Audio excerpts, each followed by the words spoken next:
Welcome to Vijay Vikram classes. तो आज से नया एक वंश शुरू हो गया सल्तनत काल में, खिलजी वंश। तो खिलजी वंश के बारे में बात करते हैं। तो इससे पहले मैं इससे पहले का इतिहास जो बताया गया है कि गुलाम वंश को अंतिम रूप से नष्ट कर दिया जलालुद्दीन फिरोज खिलजी ने। अब पहले देखते हैं खिलजी वंश का इतिहास कब से कब तक है। तो खिलजी वंश 1209 ईस्वी से 1320 ईस्वी के बीच के इतिहास को जो हम पढ़ेंगे वो खिलजी वंश का इतिहास होगा। 30 वर्ष का इतिहास है जिसमें खिलजी वंश में दो ही मुख्य शासक हैं, जिनमें प्रथम जलालुद्दीन फिरोज खिलजी हैं और सेकंड है अलाउद्दीन फिरोज खिलजी। अलाउद्दीन फिरोज खिलजी जो इतिहास के बहुत ही महत्वपूर्ण शासक के रूप में सामने आएंगे, वो आगे हम देखेंगे। तो दिल्ली की सत्ता से तुर्की अमीरों की सत्ता पर एकाधिकार को किसने समाप्त कर दिया। यानी कि दिल्ली में क्या था कि जो तुर्की समाज से लोग आए हुए थे जिनकी मात्रा बहुत अधिक थी, उन्होंने क्या किया, दिल्ली पे कब्जा किया हुआ था। तो उन तुर्कों को जिनका प्रभुत्व फैल गया था, उनको खत्म कर दिया जलालुद्दीन फिरोज खिलजी ने। जलालुद्दीन फिरोज खिलजी वही है जो कैकुबाद, जो बलवन का बेटा है, उसकी हत्या करके शासक बना है और एक नए वंश की स्थापना किया, खिलजी वंश। खिलजी वंश की स्थापना किसने किया? अभी बात हुआ है जलालुद्दीन फिरोज खिलजी ने खिलजी वंश की स्थापना किया है। अब जलालुद्दीन फिरोज खिलजी ने अपनी राजधानी कहाँ बनाई? देखो, राजधानी तो बहुत इंपॉर्टेंट है। क्यों? क्योंकि अब अभी आप पीछे पढ़े होंगे कि कुतुबुद्दीन ऐबक जो था उसने राजधानी बनाया लाहौर, फिर इल्तुतमिश बनाया दिल्ली, फिर वो क्रम चलता रहा। बट जैसे ही जलालुद्दीन फिरोज खिलजी शासक बनेगा, ये अपनी राजधानी दिल्ली से बदल के किलोखरी कर देगा। एक शासक है कैकुबाद, यही कैकुबाद है जो बलवन का पुत्र है। तो कैकुबाद ने जलालुद्दीन फिरोज खिलजी को क्या उपाधि दी? तो JFK मतलब होता है जलालुद्दीन फिरोज खिलजी को क्या उपाधि दी? तो शाइस्ता खां की उपाधि दिया था। क्या पद दिया था? आरिज ए मुमालिक का पद दिया था। दिल्ली सल्तनत का प्रथम शासक कौन था जिसकी आंतरिक नीति दूसरों को प्रसन्न करने की थी? जिसकी आंतरिक नीति दूसरों को प्रसन्न करने की थी, तो वो था जलालुद्दीन फिरोज खिलजी। एक ऐसा शासक था जो दूसरों को प्रसन्न करके अपना शासन चलाना चाहता था। क्यों? वो खुद कहता है। अब अगला है, जलालुद्दीन फिरोज खिलजी के समय में ही मुसलमानों का प्रथम आक्रमण दक्षिण भारत पर किसने किया? तो दक्षिण भारत अब तक उत्तर भारत से आक्रमण दक्षिण भारत की ओर नहीं जाता था, परंतु इसका जो भतीजा और दामाद है अलाउद्दीन फिरोज खिलजी ने दक्षिण भारत पर आक्रमण कर दिया। अब यहां से प्रश्न बनेगा कि दक्षिण भारत में कहां आक्रमण किया, वहां का शासक कौन था? तो दक्षिण भारत में उसने देवगिरी पर आक्रमण किया। एक MCQ यही निकल के आ गया कि अलाउद्दीन खिलजी ने दक्षिण भारत में कहा आक्रमण किया? तो देवगिरी पे आक्रमण किया। फिर अगला प्रश्न बनेगा कि जो अलाउद्दीन खिलजी के आक्रमण के समय देवगिरी का शासक कौन था? तो वो था रामचंद्र देव। कहा जाता है यहां से अकूत संपत्ति प्राप्त किया था अलाउद्दीन फिरोज खिलजी ने, और ये संपत्ति पाके वो इतना प्रभावित हुआ कि अब वो दिल्ली सल्तनत का शासक घोषित करने के मूड में था। इसी फिराक में अपने ससुर जलालुद्दीन फिरोज खिलजी को बुलाएगा कला मानिकपुर में और उनकी हत्या करेगा और शासक बनेगा। इतना धन प्राप्त करेगा। एक फकीर है, फकीर सीरी मौला। ये क्या किया कि राज्य के खिलाफ, यानी सुल्तान के खिलाफ, जलालुद्दीन फिरोज खिलजी के खिलाफ कुछ बात बोला था। इसी के बदले में फकीर सीरी मौला को किसने हाथियों से कुचलवा दिया। तो उसी गुस्से में उसने क्या किया, जलालुद्दीन फिरोज खिलजी ने उन्हें हाथियों से कुचलवा दिया, वो भी दरबार में ही। अगला है, किसने कहा मैं एक वृद्ध मुसलमान हूं और मुसलमानों का रक्त बहाने की मेरी आदत नहीं है।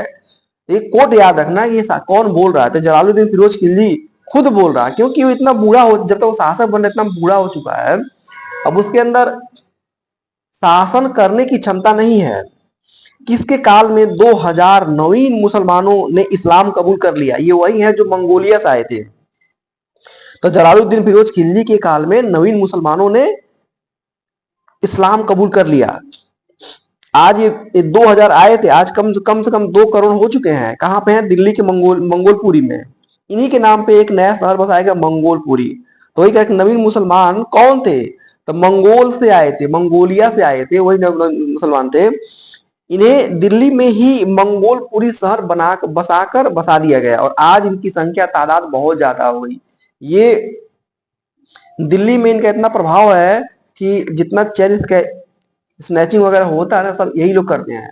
अब अगला प्रश्न है कि जलालुद्दीन फिरोज खिलजी की हत्या किसने किया? तो अलाउद्दीन फिरोज खिलजी ने किया। यही वो है जो देवगिरी पे आक्रमण करेगा, ये वही है जो इसका भतीजा है, ये वही है जो जिसका ये चाचा है जलालुद्दीन फिरोज खिलजी, और दामाद भी है अलाउद्दीन फिरोज खिलजी। तो अलाउद्दीन फिरोज खिलजी है कौन? तो भतीजा भी है और दामाद भी है जलालुद्दीन फिरोज खिलजी का। अब अगला प्रश्न बनेगा कि जलालुद्दीन फिरोज खिलजी की हत्या अलाउद्दीन फिरोज खिलजी ने कहाँ की? तो कड़ा मानिकपुर में किया। कड़ा मानिकपुर कहाँ है? प्रयागराज में है। ये गंगा नदी के तट पे है, उस आर पार, क्योंकि जो वो गंगा नदी के उस पार उनको बुलाएगा और फिर वहीं इनकी हत्या करेगा।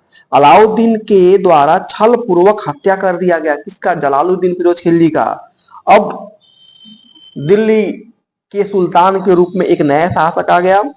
तो जलालुद्दीन फिरोज खिलजी की हत्या कब किया गया? तो 1296 में किया गया। देख रहे हैं 1290 में उसने कैक्यूबात की हत्या किया। कैक्यूबात की हत्या करके स्वयं शासक बना और 1296 मतलब महज 6 साल में ही इसका स्वयं का भतीजा और दामाद एक ही व्यक्ति है जिसने इनकी हत्या कर दिया। अब आते हैं अलाउद्दीन फिरोज खिलजी। अब अगले शासक देखो क्या है, उस समय का समय ही यही, हत्या मार पीट, तभी शासक बन पाएंगे। तो इतिहास का सबसे सफल कोई व्यक्ति है तो अलाउद्दीन फिरोज खिलजी है। इसका कार्यकाल देखिए 1296 ईस्वी से 1316 ईस्वी के बीच के कार्यकाल को अलाउद्दीन फिरोज खिलजी के कार्यकाल के रूप में जाना जाता है। एक प्रश्न बनेगा कि अलाउद्दीन फिरोज खिलजी के बचपन का नाम क्या है? इसके 2 नाम है, एक अली नाम है, एक गुरसास्प नाम है। तो ये ध्यान रखना है कि अली कौन है और गुरसास्प यही प्रश्न बनता है। गुरसास्प कौन है? तो अलाउद्दीन फिरोज खिलजी है। अलाउद्दीन फिरोज खिलजी ने शासक बनते ही प्रथम कार्य क्या किया? ये भी ध्यान रखना है। अलाउद्दीन फिरोज खिलजी शासक बनते ही प्रथम कार्य जलालुद्दीन फिरोज खिलजी अर्थात जलालुद्दीन फिरोज खिलजी जो इसका ससुर था, उसके बेटे अरकली खां, उसकी पत्नी, उसकी बहन, उसकी बेटी, सबकी हत्या किया। एक दूसरा जो दरबार में बलवन के ग्रुप वाले थे उनकी हत्या करवाया। जो जलालुद्दीन के ग्रुप वाले उनको मानने वाले थे उनकी हत्या करवाई। यानी कि शासक बनने के लिए उसने प्रत्येक उस दुश्मन को खत्म कर दिया जो बाद में रोड़ा बनने वाले थे। जलालुद्दीन फिरोज खिलजी के समय क्या होगा कि 1292 में अलाउद्दीन फिरोज खिलजी ने मालवा के एक शहर है भिलसा नगर, भिलसा, जो भिलसा नगर है ना, भिलसा नगर पर अलाउद्दीन फिरोज खिलजी आक्रमण करके लूट लेगा और वहां से अकूत संपत्ति प्राप्त करेगा।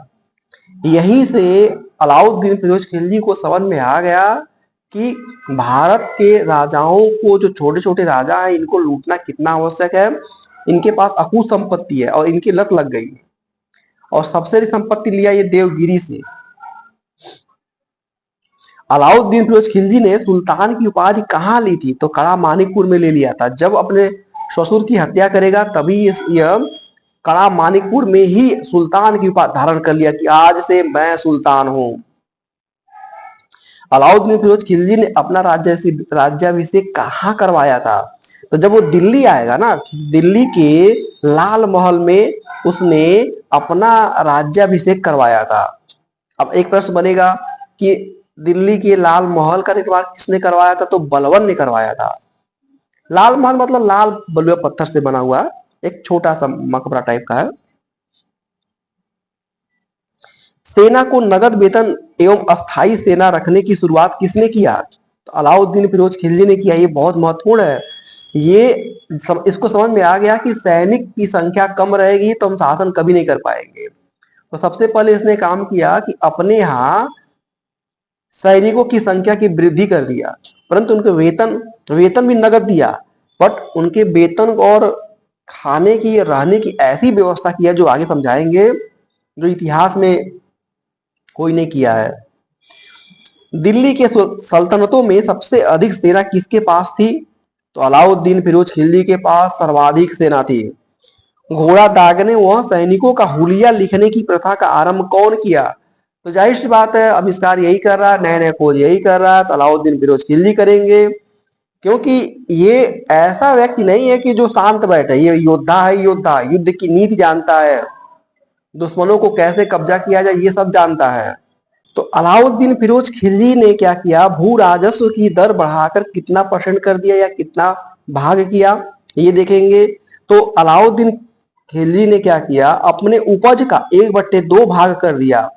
इतिहास में सबसे अधिक कर लेने वाला कोई शासक है तो अलाउद्दीन फिरोज खिलजी है। अब एक प्रश्न आएगा, खम्स या खुम्स क्या है, वो आगे समझाएंगे। तो लूट के धन को खम्स कहते हैं, खुम्स कहते हैं। लूट के धन का मतलब ये है कि जब ये शासक और सैनिक किसी देश, इनके अनुसार किसी देश यानी कि किसी राजा पर आक्रमण करते थे, तो उस आक्रमण से जितना भी धन प्राप्त सैनिक करते थे, वो जो धन प्राप्त हुआ उसी को खम्स या खुम्स बोलते हैं। तो खम्स से प्राप्त धन का सुल्तान अपना हिस्सा कितना तय किया? क्योंकि ये ऐसा शासक है जो पूरा नियम ही बदल दिया। इसने क्या किया, 3/4 भाग लूट के धन मतलब खम्स का 3/4 भाग अलाउद्दीन फिरोज खिलजी ने कहा कि ये मैं लूंगा, और 1/4 भाग ये सैनिक रखेंगे, उसमें बांटेंगे। इससे पहले के जितने भी शासक या सुल्तान है, सबने क्या किया, 1/4 भाग स्वयं रखा और 3/4 भाग सैनिकों में बांट दिया। बट इसने आया और उल्टा कर दिया। एक है मूल्य नियंत्रण प्रणाली, ये बहुत इंपॉर्टेंट प्रश्न है कि मूल्य नियंत्रण प्रणाली किसने शुरू किया? तो अलाउद्दीन फिरोज खिलजी ने शुरू किया मूल्य नियंत्रण प्रणाली। मूल्य नियंत्रण प्रणाली लागू करने की आवश्यकता क्यों पड़ी? तो क्या है कि ये सर्वाधिक सैनिक रखने की प्रयास कर रहा है कि मेरे यहाँ सर्वाधिक सैनिक रहे, इसीलिए। तो सर्वाधिक सैनिकों को रखने के लिए, व्यापारियों में बेईमानी रोकने के लिए 2 कारण थे, जिसकी वजह से इसने मूल्य नियंत्रण प्रणाली निश्चित किया। इतना बेहतर ये प्रणाली है कि यदि कोई भी व्यक्ति जितना चोरी करेगा, मान लो कोई व्यक्ति 10 किलो चावल बेच रहा है, जिसमें से 100 ग्राम चावल या आधा किलो चावल चोरी कर लिया तरीके से, तो ये क्या करेगा, जितना कोई चोरी करेगा उतना उसका मांस कटवा देगा। कितना बेहतर नीति है। दक्षिण भारत पर आक्रमण के लिए अलाउद्दीन फिरोज खिलजी ने किसे भेजा? मलिक काफूर को भेजा। देखो, मलिक काफूर एक ट्रांसजेंडर व्यक्ति है, जिसको इसने गुजरात में 1000 दिनार में खरीदा था। इसको 1000 दिनारी भी बोलते हैं। अगर आपसे प्रश्न ये पूछ ले कि 1000 दिनारी किसे बोलते हैं, तो मलिक काफूर को बोलते हैं। मलिक काफूर एक ऐसा गुलाम है अलाउद्दीन फिरोज खिलजी का, जो उसके लिए कुछ भी करने को तैयार है, और पूरे साउथ को इसी ने बर्बाद कर दिया। दीवान ए रिसालत का कार्य क्या था? एक नए पद का सृजन करेगा। दीवान ए रिसालत का कार्य है व्यापारियों पर नियंत्रण करना, बाजार नियंत्रण की पूरी व्यवस्था की संरचना करना। अर्थात व्यापारी लोग क्या कर रहे हैं, वे अपने कार्य को सही ढंग से संचालित कर रहे हैं कि नहीं कर रहे हैं, ये जांच करना। बाजार में क्या चल रहा है, बाजार कैसे बेहतर चले, इन सबको मिले, आम जनता अपने कार्यों को सही ढंग से संचालित कर सके, इसके लिए उसने दीवान ए रिसालत नामक एक पद का सृजन किया। इस अधिकारी का कार्य ही था इन लोगों को नियंत्रण करना। एक और पद का सृजन करेगा सहाना ए मंडी। कौन है? तो बाजार का अधीक्षक है। मतलब जो इस पद पे जिसका चयन होगा वो बाजार का अधीक्षक कहलाएगा। वो बाजार का घूम घूम के देखेगा क्या हो रहा, क्या नहीं हो रहा, नियम फॉलो हो रहे कि नहीं हो रहे हैं। एक और पद बनाएगा वरीद का कार्य। सब बहुत इंपॉर्टेंट प्रश्न है। वरीद पूछता है कि पीसीएस ने पूछा था कि वरीद का कार्य क्या है। तो वरीद क्या है, देखो ये क्या है, सहाना मंडी पूरे पूरे बाजार का अधीक्षक है, लेकिन ये ऑफिस में बैठेगा। इनके नीचे है वारिद टाइप के लोग जितने भी हैं, ये बाजार के अंदर घूम घूम जाएंगे और देखेंगे कौन चोरी कर रहा है, कौन क्या कर रहा है, उसका रिपोर्ट लिख के देंगे। ये सब बहुत इंपॉर्टेंट बातें चल रही हैं। अलाई दरवाजा का निर्माण किसने किया? ये अब निर्माण कार्य हो गया, ये भी देख लीजिए। तो अलाउद्दीन फिरोज खिलजी ने अलाई दरवाजा का निर्माण किया। थोड़ा सा और देख लीजिए कि अलाउद्दीन फिरोज खिलजी ने अब तक क्या क्या महत्वपूर्ण निर्माण कार्य करवाया किया है। आगे काम बहुत ज्यादा आएगा। जैसे सीरी का किला, पीसीएस में लगातार पूछता है कि सीरी का किला का निर्माण किसने करवाया, हजार खंबा महल का निर्माण किसने करवाया, जमैयत खाना मस्जिद का निर्माण किसने करवाया, अलाई दरवाजा का निर्माण किसने करवाया। ये चारों जो निर्माण कार्य हैं ये अलाउद्दीन फिरोज खिलजी ने करवाया था, और शासक बनने, सुल्तान बनने के बाद इसने ऐसा कार्य किया था। अब अगला एक बहुत इंपॉर्टेंट प्रश्न बनने वाला कि अलाउद्दीन फिरोज खिलजी के किस निर्माण को इस्लामी वास्तुकला का रत्न कहा जाता है? वास्तुकला का रत्न मतलब इतना बेहतर ढंग से बनाया गया है इस्लामी कला शैली में, वो है अलाई दरवाजा। तो एक नेक्स्ट प्रश्न बन जाएगा कि अलाई दरवाजा है कहाँ? तो अलाई दरवाजा दिल्ली में। दिल्ली में कहाँ है? तो कुतुब मीनार है ना, कुतुब मीनार के परिसर में ये अलाई दरवाजा आज भी है, जो टूट गया खंडहर के रूप में है। अब ये कुतुब मीनार कहाँ बनवाया गया है? तो मेहरौली में, दिल्ली में एक स्थान है मेहरौली, वहां पे बनवाया गया है। वैसे कुतुब मीनार के बारे में पीछे बता चुका हूं कि इसकी नींव डाला था कुतुबुद्दीन ऐबक ने, फिर एक मंजिला बनवाया, एक मंजिला से ऊपर 2, 3, 4 तक ले पहुंचा दिया इल्तुतमिश ने। फिर तूफान आएगा, तूफान में गिरेगा, गिरने के बाद फिर फिरोज शाह तुगलक ने उसे अंतिम 4-5 कर देगा। वर्तमान में जो आप देख रहे हैं कुतुब मीनार के 5 मंजिला, वो इन 3 शासकों के द्वारा निर्मित है। दैवी अधिकार के सिद्धांत को किसने चलाया? तो अलाउद्दीन फिरोज खिलजी ने चलाया। इससे पहले आप दैवी अधिकार के बारे में पढ़ाया जा चुका, बलवन के बारे में, वहां पे तो बताया गया, लेकिन इसने ये कड़ाई से लागू किया। सिकंदर ए सानी की उपाधि स्वयं के लिए किसने धारण किया? तो सिकंदर ए सानी की उपाधि स्वयं के लिए धारण किया था अलाउद्दीन फिरोज खिलजी ने। अलाउद्दीन फिरोज खिलजी को इनके दोस्तों ने भ्रम डलवा दिया था कि अरे तुम तो विश्व विजेता हो और विश्व विजेता बन सकते हो, इसीलिए उसने सिकंदर ए सानी की उपाधि धारण कर लिया। स्वयं को दूसरा सिकंदर कहता था। उसी के आधार पर दक्षिण भारत को पूरी तरह अपने कब्जा में करने के लिए अपने आक्रमण को तेज कर दिया और खूब लूटा था दक्षिण भारत को। अलाउद्दीन फिरोज खिलजी ने वस्तुओं को परमिट देने के लिए किस नए पद को जारी किया? एक नया पद है परवाना नवीस। परवाना नवीस है, ये इनका काम क्या है कि वस्तु की जांच करना कि वस्तु सही है कि गलत है, इन सब की जांच करना। तो आपके लिए इंपॉर्टेंट है कि परवाना नवीस क्या है? तो परवाना नवीस एक पद है। तो अलाउद्दीन फिरोज खिलजी के द्वारा मुख्यतः कितने प्रकार के मंडी का निर्माण किया गया? देखो मैं एक प्रश्न के रूप में यहाँ डाल दिया हूं, बट तुम चाहो तो यहाँ प्रश्न के रूप में बना सकते हो। जैसे सहना ए मंडी क्या है, सराय ए अदल क्या है। इसने 2 तरह के मंडी का निर्माण करवाया। आम जनता को और सैनिकों की समस्याओं को देखते हुए लगातार प्रयास कर रहा था। तो इसने क्या किया, सहना ए मंडी नामक एक मंडी बनाया, सराय ए अदल नामक एक मंडी बनाया। देखना कितना काम कर रहा है कि सहना ए मंडी में किस तरह के सामानों की बिक्री होती थी। तो सहना ए मंडी में केवल खाद्यान्न, घाल मेल नहीं था, खाद्यान्नों की बिक्री होगी। और सराय ए अदल में ये एक सामान्य मंडी था, जनरल मंडी था, जिसमें वस्त्र, शक्कर, जड़ी बूटी, तेल, मेवा, दीपक, इन सब चीजों के यहाँ बेचा जाता था। अब आ गए लेखक। लेखक भी बहुत इंपॉर्टेंट है, क्योंकि आने वाले समय में ये लगातार मतलब टीजीटी, पीजीटी में, आईएएस में, पीसीएस में पूछता ही रहता है। तारीखे ए फिरोज शाही का लेखक कौन है? तारीखे फिरोज शाही का लेखक कौन है? तो जियाउद्दीन बर्नी है। जियाउद्दीन बर्नी कौन है? जियाउद्दीन बर्नी वही व्यक्ति है जिसने अलाउद्दीन फिरोज खिलजी की आर्थिक नीति की व्यापक जानकारी दी और बताया कि अलाउद्दीन खिलजी दिल्ली सल्तनत का ऐसा शासक है जिसने अपनी नीतियों से सबसे अधिक सैनिक रख लिया और सबको कंट्रोल में कर लिया, तो उसकी तारीफ करता है जियाउद्दीन बर्नी। जियाउद्दीन बर्नी किसका लेखक है? तारीख फिरोज शाही का लेखक है। अब एक और बुक आएगा, ये भी बहुत इंपॉर्टेंट है, ये तो इसी बार पीजीटी में पूछा था। खजाइनुल फतूह खजाइनुल फतूह की रचना किसने किया? तो खजाइनुल फतूह की रचना अमीर खुसरो ने किया है। खजाइनुल फतूह की रचना अमीर खुसरो ने किया है।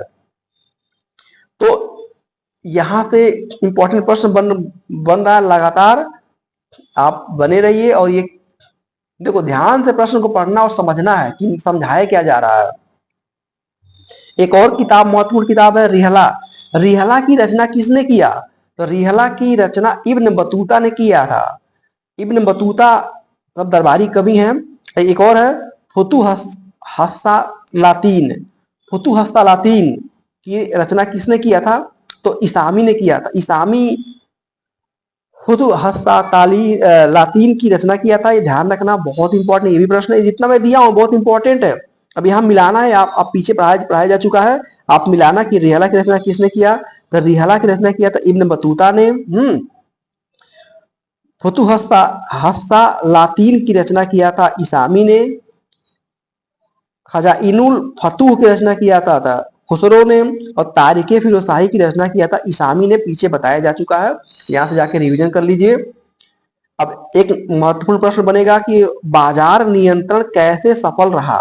देखो भैया, बाजार नियंत्रण को सफल करने के लिए अलाउद्दीन खिलजी ने ऐसी ऐसी नीति लगाई है और सफल भी कर गया है। तो पहले मुख्य रूप से उसने अधिकारियों की नियुक्ति किया, बढ़िया बढ़िया अधिकारियों को।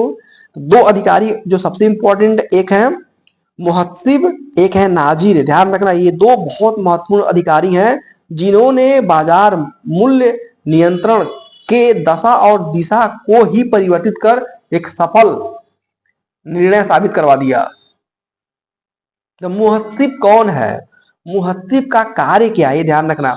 तो समझ लीजिए, बाजार का सेंसर करता है, बाजार, पूरे बाजार का नियंत्रण इसी के हाथ में है। जनसाधारण के आचार का रक्षक है और उसकी देखभाल करने वाला है। ये दो बहुत ही इंपॉर्टेंट है। मुहत्सिब का कार्य क्या है और नाजिर का कार्य क्या है? नाजिर क्या करता है? ये नाप तौल का अधिकारी है। यही है जो बताता था कि सुल्तान को कि इसने इतना ग्राम कम तौला है तो उसको उतने ग्राम उसके शरीर से मांस निकाल दिए जाते थे।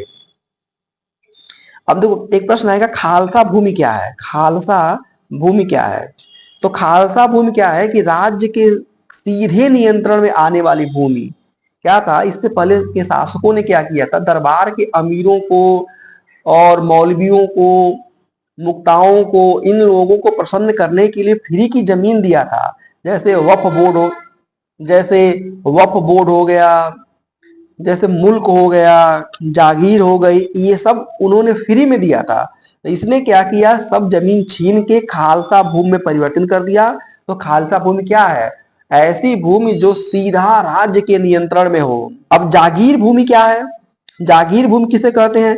ऐसी भूमि जो अनुदान प्राप्तकर्ताओं के पास थी। यही वो भूमि है जिनको पीछे के सुल्तानों ने क्या किया था, अपने बस में, अपने अपने साइड करने के लिए, अपनी बात मनवाने के लिए, खुश करने के लिए इन्होंने लोगों को, जैसे मुल्ला मौलवियों अमीरों को खुश करने के लिए जमीन दिया था बड़े बड़े।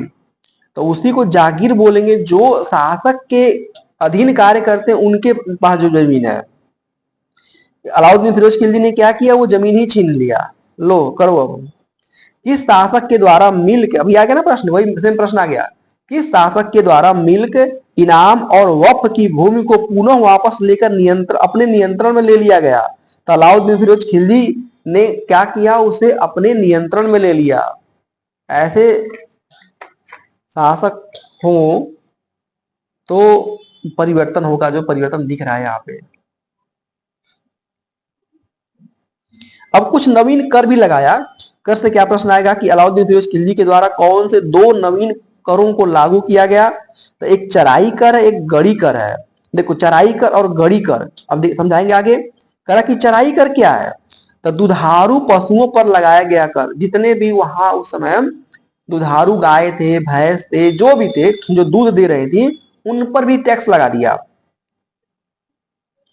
ये आम जनता को खुश करने वाला नहीं कर है। ऐसे गड़ी कर क्या है, तो घरों और झोपड़ियों पर लगाया गया कर है। ये दो कर अलाउद्दीन को आम जनता के खिलाफ कर दिया।